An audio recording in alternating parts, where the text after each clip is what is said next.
Welcome back, parents. So last week I ran into a mom of a 10-year-old who's a really good friend of mine, and she wanted to know if I could help her figure out ways that she can get her child to communicate a little bit more efficiently.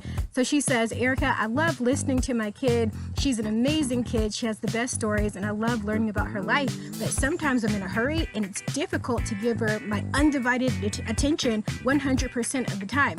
So hang tight, parents, put on your listening ears, and I'll give you 3 tips that you can use to help your kids tune in to the point before you start tuning out. Okay, so we as parents love listening to our kids. It's critical that we listen to our kids because we want to make sure that they're safe, that they're happy, and that they're healthy. However, if you're a parent, you may have fallen victim to the never-ending story syndrome. This is when your child has to tell you every single last detail of what occurred in a story. Now, as a parent, I love listening to the details of a story, but sometimes there's a lot of things going on and you really need your kid to get to the point so that you can know how to respond. So number 1, always check in with them first to make sure that what they're telling you is not an emergency or a crisis. If there's an emergency or a crisis, I encourage you to get every single last detail you can. You want to make sure your kids always stay safe and healthy.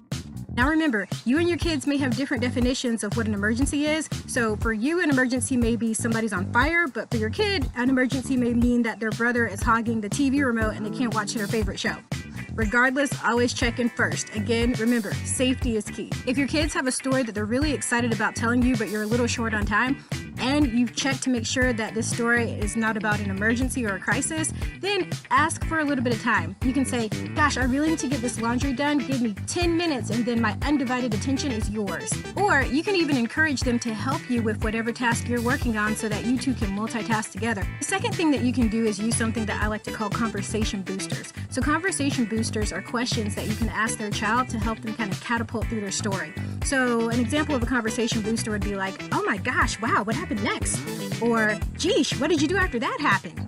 Or, once you feel like you have the gist of the story, you can say, goodness, now what happened at the very end? Wow. Now, while you're using conversation boosters, be sure to make sure that you're being genuine in your verbal tone and body language. Finally, repeat the main parts of the story back to your kids and ask them if they feel like you understood what it is that they had to tell you. This will ensure that you and your kid are on the same page about what it is that your kid was trying to share with you. And then do your parenting thing and give the feedback that you feel is best.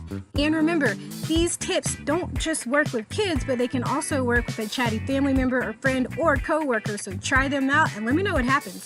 This is Erica wishing you happy future conversations. Make sure you go to www.positivedevelopmentllc.com and send in your parenting questions, and I'll be back next week to answer another parenting question. See ya!